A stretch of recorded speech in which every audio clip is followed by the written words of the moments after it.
आज हम energy crisis से देख ही रहे हैं। ईरान और यूएस की जो लड़ाई हो रही है, इसमें एनर्जी का कितना इम्पोर्टेंस है। चाहे वह घर में एलपीजी का गैस का यूज हो या इंडस्ट्रीज के लिए, एनर्जी इम्पोर्टेंस है। यदि क्रूड ऑयल है तो गल्फ कंट्री माला माल है। इसी तरह प्रधानमंत्री जी का पोस्ट आता है।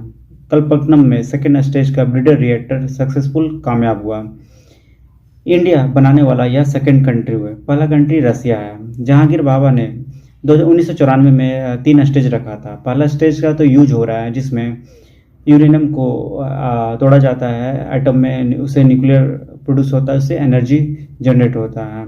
यानी पानी को भाप बनाया जाता है, जिससे टरबाइन घूमती है और इलेक्ट्रिसिटी जनरेट होती है।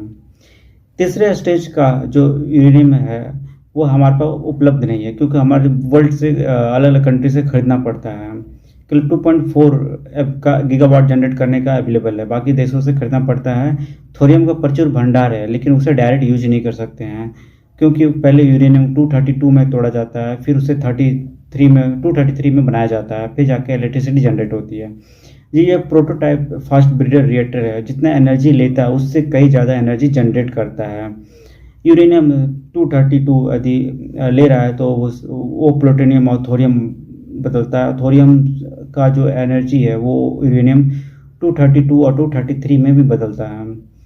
यानी कहा जाए, जितना ज़्यादा कोयला यदि जल रहा है वह वेस्ट हो जाता है, लेकिन इसमें जितना ज़्यादा कोयला जलेगा और वह कोयला बनाएगा, यानी जितना ज़्यादा एनर्जी वह कंज्यूम कर रहा है वह और एनर्जी लेगा।